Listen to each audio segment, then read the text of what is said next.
룻기 4장 1절부터 6절까지 말씀입니다. 보아스가 성문으로 올라가서 거기 앉아 있더니 마침 보아스가 말하던 기업 물을 자가 지나가는지라. 보아스가 그에게 이르되 아무개요 이리 와서 앉으라 하니 그가 와서 앉으매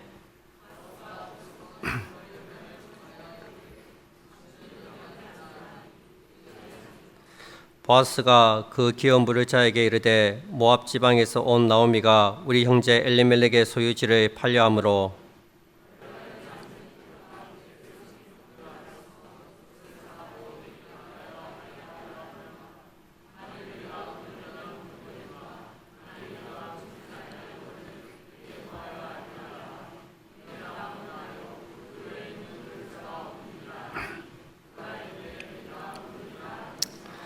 보아스가 이르되 네가 나오미의 손에서 그 밭을 사는 날에 곧 죽은 자의 아내 모압 여인 룻에게서 사서 그 죽은 자의 기업을 그의 이름으로 세워야 할지니라 하니 나는 내 기업에 손해가 있을까 하여 나를 위하여 물지 못하노니 내가 물을 것을 네가 물으라 나는 물지 못하겠노라 하는지라. 아멘. 오늘 하루 보아스는 굉장히 바쁩니다. 만나야 할 사람도 있고 해야 할 일도 있기 때문입니다. 지난번 보아스는 자신의 타작 마당에 찾아온 룻에게 청혼을 받았습니다. 룻은 보아스에게 자신의 기업을 물려달라고 부탁을 했습니다. 보아스는 자기보다 앞선 이 기업 물을 자가 있는데 만약 그 사람이 이행을 하지 않으면 내가 너와 결혼을 하고 내가 그 기업을 물려주겠다고 약속했습니다. 날이 밝자마자 보아스는 성문에 나가서 자기보다 가까운 기업 물을 자를 기다립니다. 1절의 말씀입니다. 보아스가 성문으로 올라가서 거기에 앉아 있더니 마침 보아스가 말하던 기업 물을 자가 지나가는지라. 보아스가 그에게 이르되 아무개요 이리 와서 앉으라 하니 그가 와서 앉으매. 이스라엘 사람들은 중요한 문제를 의논하거나 재판할 때 이렇게 성문에 올라가서 앉았습니다. 이 보아스가 성문에 올라가 앉았다는 것은 이 일을 몰래 은밀하게 처리하지 않겠다는 것입니다. 공식적이고 법적인 절차를 밟아서 룻과 결혼하고 그의 기업을 대신 물려주겠다는 것입니다. 이런 보아스는 룻에게 청혼을 받았음에도 이 하나님의 법을 굉장히 중요하게 생각했습니다. 모든 일을 말씀대로 순리대로 진행하기를 원했습니다. 마침 보아스가 말하던 기업 물을 자가 마침 지나가고 있었습니다. 미리 만나자고 약속을 한 것도 아닌데 보아스가 만나야 할 그 사람이 마침 지나가고 있었습니다. 다시 1절에 보시면 보아스가 성문에 올라가서 거기 앉았더니 마침 보아스의 말하던 기업 물을 자가 지나가는지라.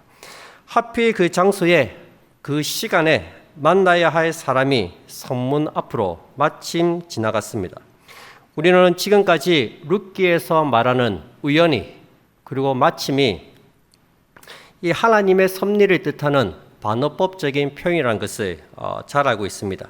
지금 이 일에 하나님께서 주권적으로 개입하고 있다는 것을 보여주고 있습니다. 에스더서 6장에 보시면 이 아닥사스다 왕이 그날 밤에 잠이 오지 않아서 역대 일기장을 우연히 역대 일기장 한번 가져와 봐라 해서 역대 일기장을 보게 되는 일이 있었습니다. 그때 이제 하만이 이 모르드게와 유대인들을 다 죽이려고 모략을 꾸미고 있었죠. 근데 때마침 그때 우연히 하도 잠이 안 와서 역대 일기장을 갖고 와라 한번 읽어봐라 읽던 중에 모르드게가 자기를 구해준 그런 한락상을 듣게 되었습니다. 그것이 유대인들을 구원하는 시작점이 되었습니다. 예수님께서 십자가를 지고 가실 때 너무 힘들어서 중도에 쓰러지셨습니다. 근데 마침 그때 구레네 시몬이 그 자리를 지나가고 있었습니다. 마가복음 15장 21절에 보시면 마침 알렉산더와 루포의 아버지인 구레네 사람 시몬이 시골로부터 와서 지나가는데 기록하고 있습니다. 이렇게 마침과 우연히 일어나는 이들 속에는 하나님의 섭리가 다 들어있다는 것입니다. 하나님의 역사가 계획된 시간이고 하나님께서 준비하신 시간입니다. 우리 역시 마찬가지입니다. 저도 우리 요즘에 우리 유치부가 또 다음 주에 성경학교를 하는데 보니까 우리 초등 2부도 이렇게 성경학교 한다고 기도하러 오신 것 같은데 저 유치부도 이제 매일 특세하고 그리고 기도문을 올리고 있어요. 저는 항상 이제 아이들이 잠을 들고 나면 이제 조용히 이제 기도문을 씁니다. 그때 이제 하루를 돌아보면서 기도문을 쓰는데 가만히 생각해 보면 오늘 하루 있었던 평범한 일들 같은데 그 마침과 우연이라는 그 일들 속에서 하나님의 손길을 발견하는 것을 종종 보게 됩니다. 우리도 역시 마찬가지입니다. 하나님의 렌즈를 끼고 하루를 한번 돌이켜 보시기 바랍니다. 늘 반복되는 평범한 일상이지만 마침과 우연이라는 이 일상 속에서 하나님의 흔적과 그 하나님의 손길을 발견하게 될 것입니다. 보아스는 가까운 친족을 장로들과 함께 앉히고 간단하게 경위를 설명합니다. 모압에서 돌아온 나오미가 있는데 엘리멜렉의 아내다. 이 엘리멜렉은 모압에서 죽었고 그가 모압으로 떠날 때 처분한 기업이 있다네. 그 기업을 물려줄 사람이 필요한데 자네가 나보다 순위가 더 앞서니 대신 물어줬으면 하네. 만약 자네가 그 기업을 물려주지 않는다면 내가 물도록 하겠네. 그렇게 이야기를 했습니다. 이 보아스가 적극적으로 나서서 가까운 친족에게 이 선택권을 먼저 주었습니다. 그리고 장로들이 다 모인 앞에서 공개적으로 그의 의사를 물어보았습니다. 근데 그의 대답이 무엇입니까? 놀랍게도 하겠다는 것입니다. 4절 하반절에 보시면 그가 이르되 내가 물으리라 하는지라. 기업을 물으겠다고 말하고 있습니다. 이 순간 보아스의 가슴이 철렁 내려앉았을 거예요. 룻과 이미 혼인하기로 약속을 했는데 다른 기업 물을 자가 내가 물을게. 내가 모르겠다. 그렇게 말했던 것입니다. 이것은 모든 기대를 순식간에 무너지게 하는 그런 말이었습니다.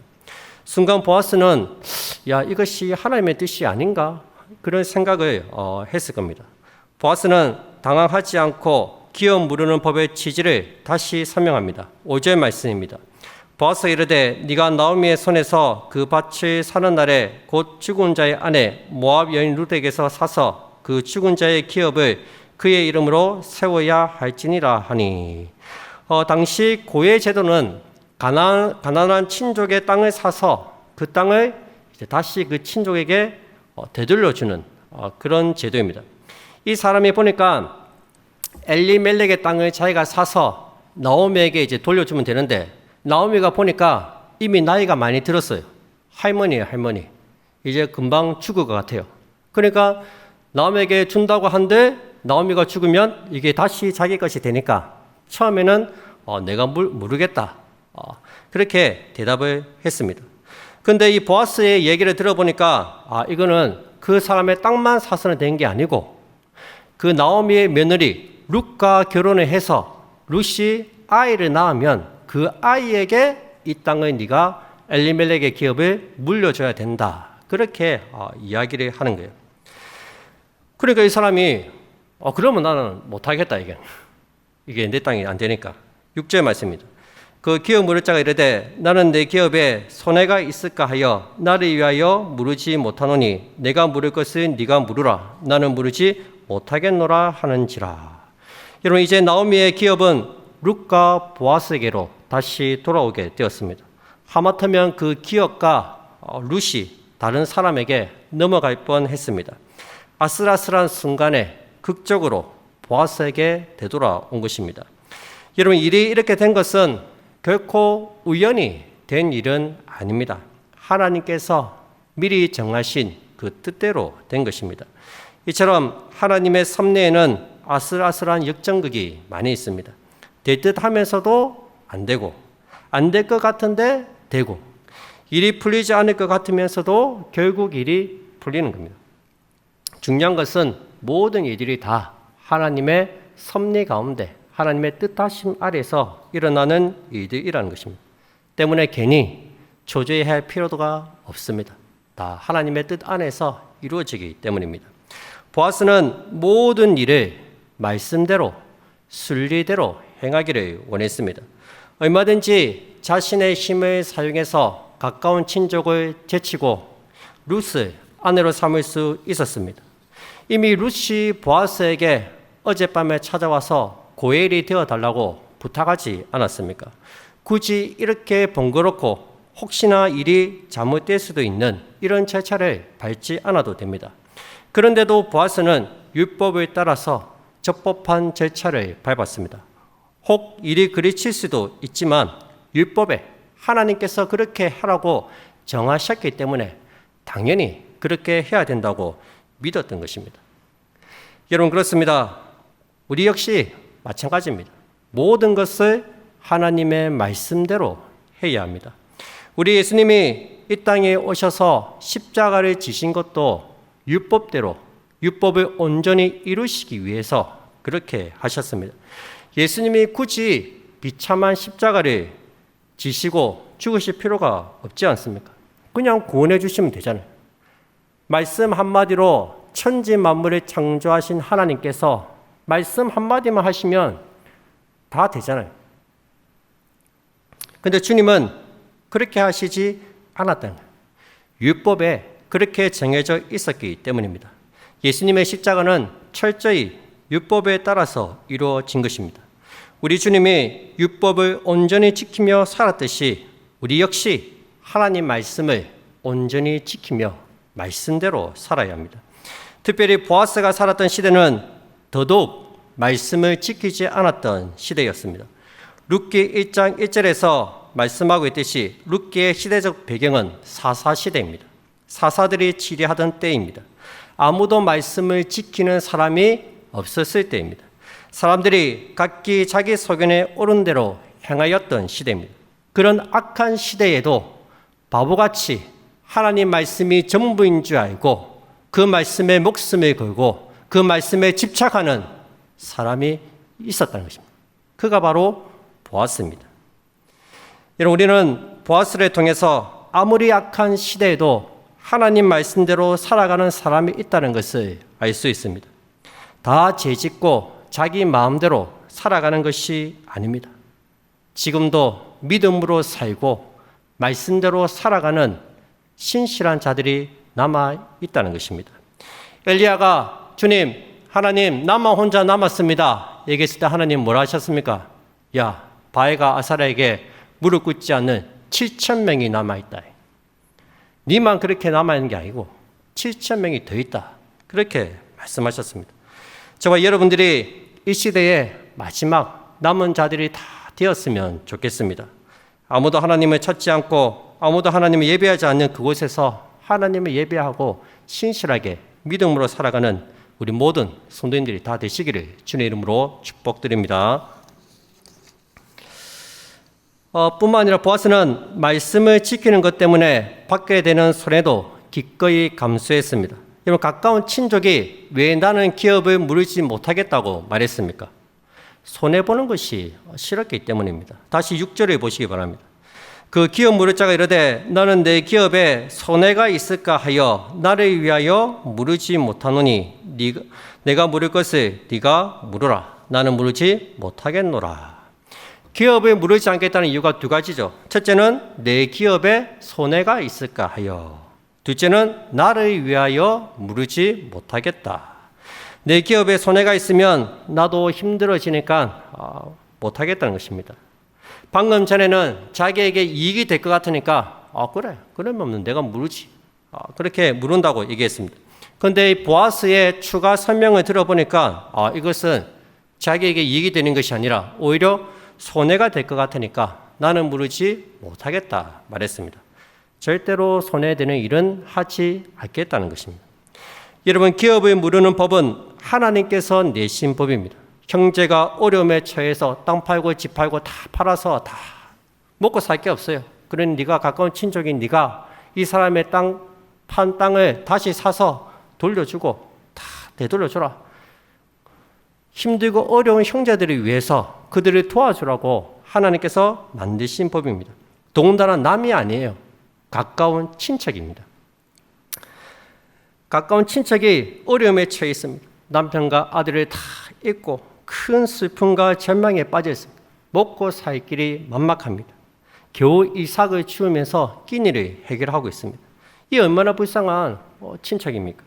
근데 이 사람은 계산기를 다 두드려보고 손해볼 만한 짓은 절대로 하지 않는다는 것입니다. 철저하게 손익계산서를 따져서 조금이라도 자기에게 손해가 간다면 그 일을 하지 않겠다는 거예요. 왜 굳이 내가 손해를 보면서 이 말씀을 지켜야 하느냐? 나는 그게 싫다는 거예요. 여러분, 오늘날 많은 사람들이 말씀을 지켜서 손해보는 것을 굉장히 싫어합니다. 하나님을 믿는 것 때문에 당하는 불이익을 견디지 못해야 합니다. 하나님을 믿어서 복받고 잘되고 형통하기 원하지 힘든 것은 싫다는 것입니다. 여러분, 우리는 기꺼이 말씀을 지킴으로 받는 손해와 어려움을 감당해야 합니다. 한 집사님이 직장에 문제가 있어서 찾아왔습니다. 자기가 직장에서 회계 업무를 맡고 있는데 이게 회사가 약간 이중장부를 좀 쓰는 것 같아요. 그러니까 검은돈이 오고 가고 자기가 이제 그것을 다 정리를 하는데 이게 참 너무 자기 신앙 양심에 찔리는 거예요. 이게 이렇게 하면 안 되는데 이건 좀 아닌데. 근데 자기는 이제 자기만 모른 척하고 하면은 아무도 뭐라 할 사람도 없고 직장은 편하고 업무도 편하고 일도 별로 없고 또 페이도 괜찮고. 그러니까 신앙 양심이 근데 자기는 너무 힘든 거예요. 이게 이렇게 내가 이렇게까지 하면서 이렇게 직장을 다녀야 되나? 그 제가 찾아왔다고. 그 제가 얘기했습니다. 우리가 신앙생활을 하면서 어느 것 하나 하나님 때문에 손해보는 거 하나는 있어야 되지 않겠나. 내가 나중에 자녀들에게 아빠가 말씀대로 살기 위해서 이거 하나 포기했다. 이거 하나 손해봤다. 그렇게 얘기할 수 있어야 되지 않겠나. 그런 이야기를 했습니다. 결국 이제 그 직장을 그만두고 또 하나님의 은혜로 지금은 좋은 직장에서 일을 하고 있습니다. 여러분, 우리도 신앙생활 하면서 하나님 말씀대로 사는 것 때문에 뭐 하나 손해보는 거 하나 있어야 되지 않겠습니까? 하나님 말씀대로 살면서 무조건 본만 받으려고 하고 손해보기는 싫어하고 피해보는 건 싫고 이거는 좀 아닌 것 같아요.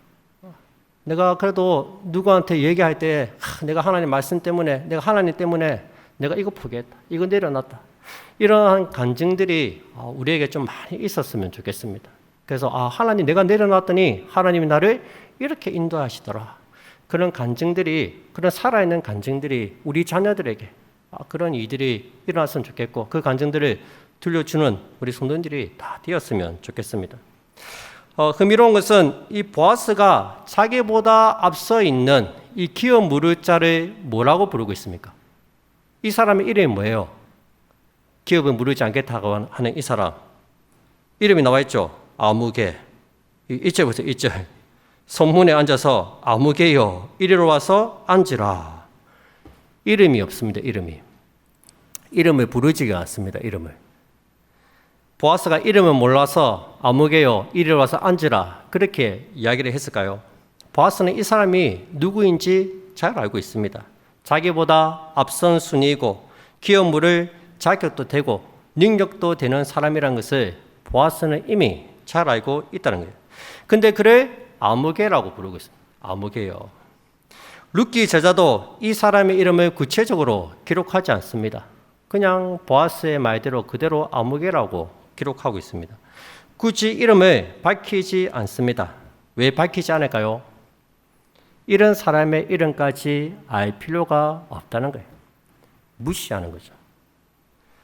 여러분, 정말 이 사람이 무시해도 될 만큼 아무것도 아닌 그런 사람일까요? 그렇지 않습니다. 기업을 물으려면 보아스처럼 유력한 자가 되어야 됩니다. 부자여야 됩니다. 그래야지 대신 땅을 사서 되돌려줄 수 있잖아요. 능력도 있어야 되고 힘도 있어야 됩니다.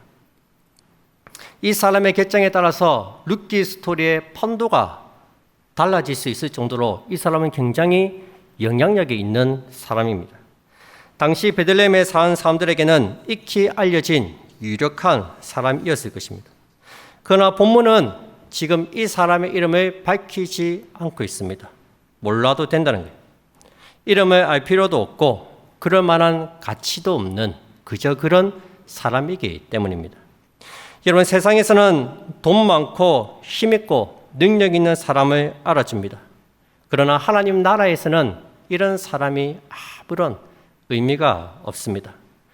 자기에게 손해가 될까 싶어서 말씀에 따르지 않고 가까운 친척조차 돌보지 않는 이런 인애를 모르는 사람은 하나님 나라에서는 아무런 가치가 없다는 것입니다. 이 사람뿐만 아니라 당시 사사시대에 살았던 대부분의 사람들이 그렇게 살았습니다. 그리고 오늘날도 많은 사람들이 아무개처럼 살아가는 사람들이 있습니다. 철저하게 자기 중심적으로 사는 사람, 자기에게 이익이 되지 않으면 절대로 나서지 않는 사람, 손해볼 짓은 절대로 하지 않는 사람들이 많이 있습니다. 여러분, 우리 그리스도인들은 결코 그렇게 살아서는 안 됩니다. 이 아무개가 이방인이 아닙니다. 예루살렘 공동체 안에 있는 하나님을 믿는 백성들 중에 한 사람입니다. 그 사람이 지금 그렇게 살고 있다는 거예요. 우리 그리스도인들은 결코 그렇게 살아서는 안 됩니다. 우리 주님이 그렇게 살지 않으셨습니다. 주님은 계산기를 두드려서 내가 십자가에서 죽는 것이 나한테 이익이 되기 때문에 십자가에 죽으신 것이 아닙니다. 의무적으로 어쩔 수 없이 울며 겨자 먹기 식으로 십자가를 지신 것이 아닙니다.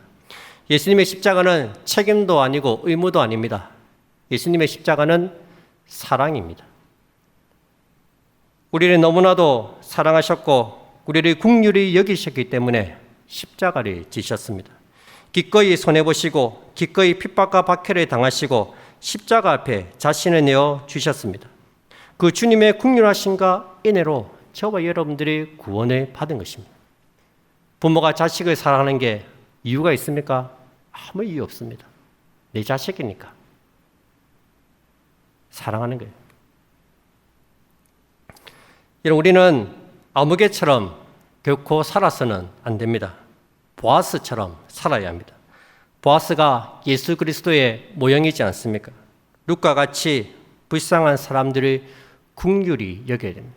먼저 우리의 마음 가운데 긍휼히 여기는 마음이 있어야 합니다. 힘없고 가난한 자들에게 헤세드, 인애를 베풀어야 합니다. 그들의 짐을 대신 져줄 수 있어야 합니다. 내가 손해를 보고 내가 수고스럽고 고생이 되더라도 기꺼이 말씀을 지키며 믿음으로 살아야 합니다. 우리가 그런 믿음의 사람들이 다 되었으면 좋겠습니다.